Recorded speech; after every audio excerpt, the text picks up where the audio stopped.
As luxury lovers, we love to hear about collaborations. And when I heard of this collaboration, I thought this could be the collaboration of the decade.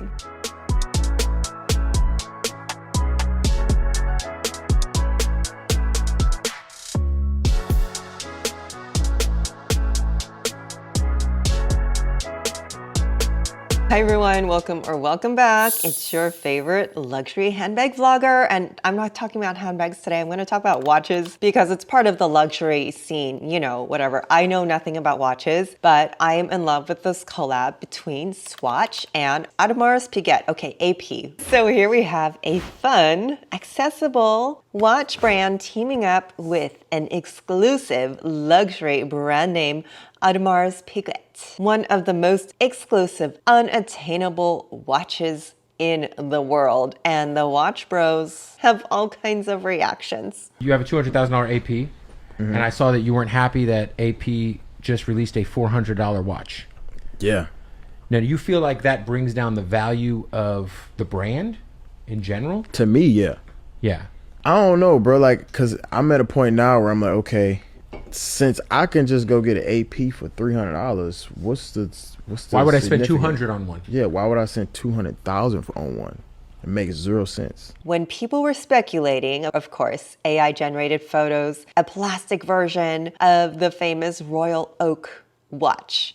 I'm so familiar with this because, you know, there are bag snobs, there are watch snobs, and there are bag snobs. And all of a sudden, if a bag is too accessible, somebody over here who thinks their money is different and better, and I worked hard for this, you can't be part of my club. It's just a watch. It's just a bag. But anyways, did you know that these watches to men are like what Birkins are to women? Meaning you can't just walk into Hermes and buy a Birkin. You can't just walk into an Audemars Piguet or a Rolex store and have watches on hand. This is so bizarre to me. There's a part in the mall that is all watch stores, and you're telling me none of those stores have any watch inventory? Like, you can't actually buy any inventory? It's all a front to this stupid secret club. Okay, if you have the money, you've got to beg the person to please let me give you my money. And it's not a little money. It's like, please let me give you 30 grand in exchange for something, right? Just like in Hermes, it's okay, it's not the watch that I want, but I'm going to build a watch inventory to show you that I am willing to hand over the money every time I beg and get denied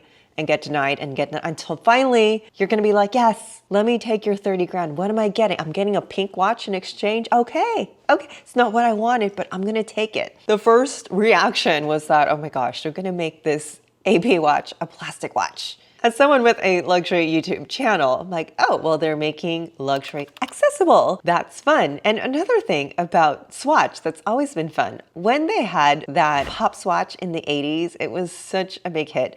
And I so wanted one. And remembering how expensive it was compared to my little plastic Armatron or Casio watch, it was still, you know, somewhat of a luxury product, but not too unattainable. And years later, I still have not bitten the bullet and bought a Swatch. I don't know why, but its price tag is still quite attainable. Actually, like quite small if you compare it to other big brands, especially of that era. Like for instance, Nike. The price of their shoes have like tripled or quadrupled, whereas the price of a Swatch has not increased all that much from the 1980s. Now, I very much respect that they are still attainable. They're not so out of touch that the average person wouldn't even want it anymore. Now, the other thing I understood here immediately is that this opens the door for the younger audience who does not know AP watch with the Royal Oak. So of course, it's genius. It's like the same reason that Louis Vuitton brought on Virgil Abloh and they brought on Pharrell, pretty much work with musical artists to appeal to that younger crowd as like their little intro drug. Here's your gateway drug. But in this case, it's very affordable in the price range of $400. So now after all that drama, the photos of the product actually came out today and the collaboration is called Royal Pop. And yes, it will be that iconic Pop Swatch watch, but not on a wristband. It is going to be a pocket watch on a calf-skinned tiny little wristlet. Not a lanyard, so it's not going to go around your neck like Flavor Flav, but something that you can tie to a belt loop. And I immediately thought, oh my gosh, what a cute bag charm for my Kånken backpack or my Longchamp, or hey, heck, even my Speedy. Like, they can all use these bright, colorful pop bag charms, watches, things, whatever. Came all these memes of this watch duct tape to people's wrists, and now how disappointed they are that it's not going to be a wrist watch. It is just so funny because at first they're so disappointed in the price point. And then when they see what it is, they're like, now I'm disappointed that it's not an actual watch for $400. So throw the whole thing in the trash. Anyways, I think this collaboration is still going to be a success. There are still going to be people clamoring for this. And of course, it's going to sell out on the first day. And then you will find it on eBay. Jomo Shop already made a listing for it, even though the watch is not in their hands. Because, you know, in this day and age, everything is about reselling. Nobody wants the thing for the thing anymore. They want it for status. I got one. Or just to resell it. Which honestly, like, you know, I have mixed feelings. Save it for the real fans, but then again, it's like, I mean, if you had an opportunity to make a quick buck, like, I get it, okay? 8 different colorways, one for each of my different personalities, love it. Now, the back of the watch, you have a pop art design and the visible mechanics that makes a swatch. It also makes an AP an AP. I always thought that was fascinating, like looking at the inside of the watch and looking at all the mechanics, which you can't do with a handbag. So part of the story, the theory, is that Royal Oak lost the trademark to, or AP lost their trademark to the Royal Oak design.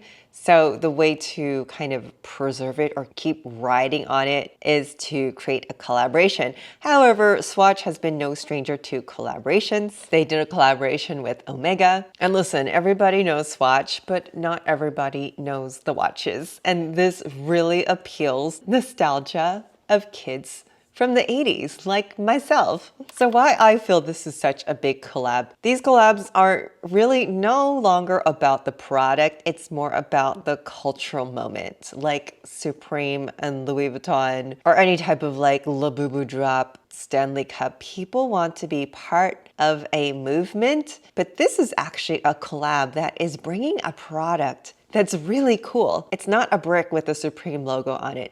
It's not Nike shoes with a Dior logo on it. It's not even a Travis Scott sneaker. Those sneakers are so ugly and sold for so much, I don't get it. But you're actually getting with your nostalgic package, like a product, a watch, something that you can use, and it looks really cute too. In my opinion, I know not everyone's going to agree, but it is a product that we haven't seen before of this nature, where everyone expected a wristwatch, but now you're gonna get a pocket watch. Not only that, it's not ridiculously expensive. It's $400. It's not terribly out of anyone's price range. Well, I wouldn't say anyone's, but like it's not so luxury that it's out of reach. So what I'm saying is that the $400 is actually probably worth your money for this type of product, this type of collab, where you're actually getting something more than a brick.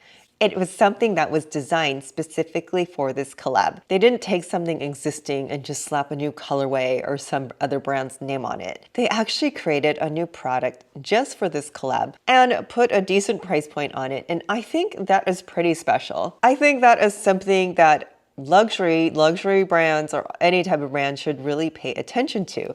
After all, when you have something like the On Cloud shoe and Loewe, there is nothing different about that sneaker other than it has the Loewe logo. Does it make the sneaker any better? No, it doesn't. By the way, this is also why I love when designers do collabs or limited runs at Target, because it's an opportunity to have something that hasn't been in the store before at an attainable price, where you still get the brand DNA of whatever that designer that's presenting in Target doesn't make them like, oh my God, look, they're so low, they're going in Target. Target is actually huge mass market, and it's a way to expose the brand to so many more people. I'm here for it. Am I falling in line on May 16th? Well, there's already people in line, and I've seen that once they saw it was a pocket watch and not a wristwatch that they got out of line, but there's still a line.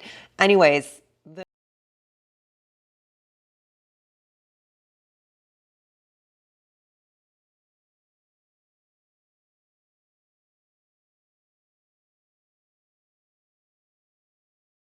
A few moments later.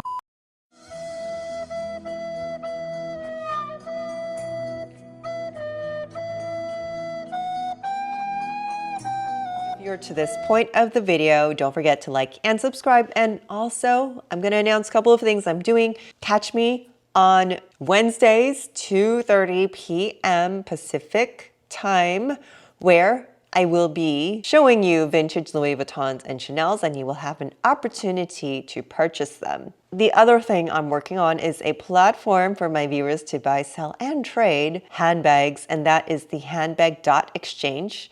Go to the handbag.exchange to drop your email so I can let you know when the platform will be open. The advantage of handbag.exchange is that you will have the concierge, me, authenticating every purchase and trade. This does not work like Facebook where you don't know who you're dealing with. Everything is going to be authenticated and keeps your personal information private. Thank you so much for watching this video, and I will talk to you guys soon. Bye.